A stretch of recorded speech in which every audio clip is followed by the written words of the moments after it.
and the thing kicked me out of my video. Now, granted, it's at 128 dedicated.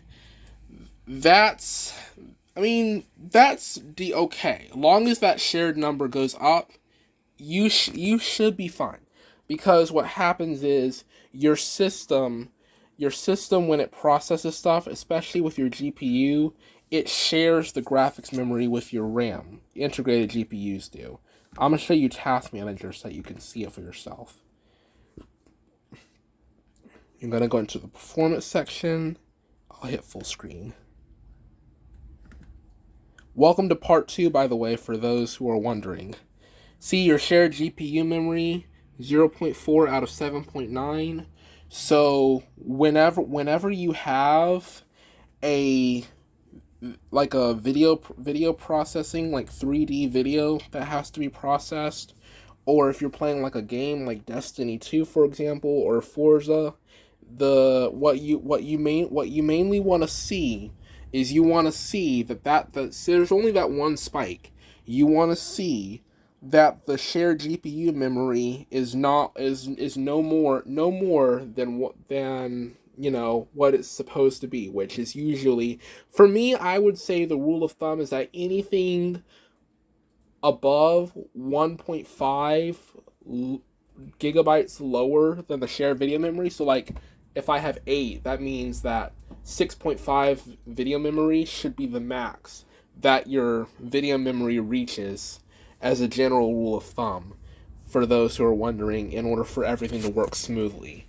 If it goes above that, then expect to have a couple of performance issues. And now for the test. I'm gonna need my controller for this because I'm gonna show you guys the whole process, not just the integrated graphics card and the setup of everything, but the actual gameplay.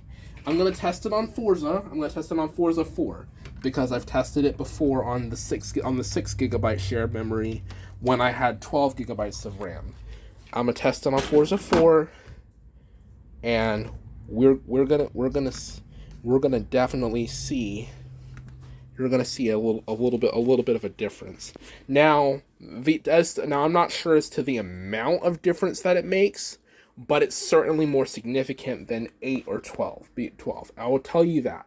And the reason why it's significantly different from 8 or 12 is because with 8 and 12, 3D processing, especially with the shared graphics memory, you're pushing it kind of still pushing it. 16, while it's not perfect, it's not like 100% I can run everything. You might not even have the right amount of video memory still, but 16 gigs gives you what I like to call GPU breathing room. Even though your GPU is like a hot piece of technology, it gives you some cooling room. It gives you some breathing room, so that whatever you runs decently well, at least to an extent. Now you can't run everything at like 120 frames on an integrated GPU. That's just crazy. If you could do that, then everybody would have an integrated GPU, and those gaming laptops, they would never make any money because you could always run it up here. So I'm gonna click on that. Now, when you load into Forza, just to give you a heads up, might have a couple of slow moments when in the loading screen.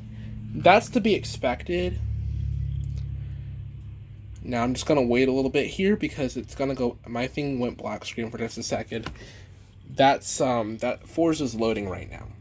Okay, the GPU is at 99%, but ignore that. What you mainly want to partake in is the frames, because the frames are important. If you can run between 35 and 44 frames per second and be stable between that range or higher, then you might as well say that you can run that game pretty smoothly. If you have less than 35 and you're averaging between 35 between that whatever your lowest in and 37 maybe, you might want to double check something, because at that point you're not going to be able to run anything very smoothly. Just giving you guys some rules of thumb here. Rules of thumb for your specific PC. It might be different for everybody, but just for my PC, I know that these rule of thumb tools really help.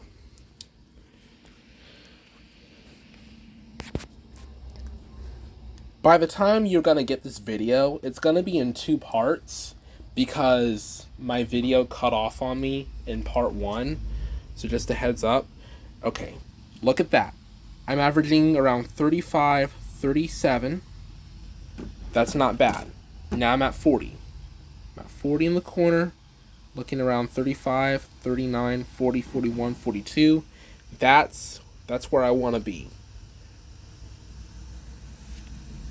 Now, my frames are really steady right now at 48, 47, 48. So I'm holding pretty good. Now I'm gonna hit a high speed here, and when I hit I'm gonna hit 100. See how well that. And pass this car if I can do that with my one hand while I'm recording. I hit that. Might not be the smoothest textures, but it is some smooth gameplay, especially when you're talking about an integrated GPU.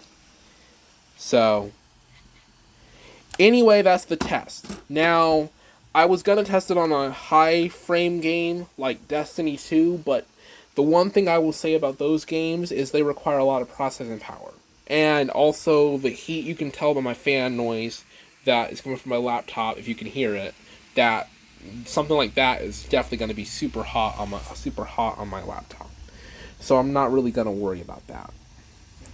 But I hope you guys enjoyed this video. Let me know in the comments what you guys think. Like, comment, and subscribe. And no, this is not going to go on my video podcast on Spotify, but I will put out on Twitter that these videos are available.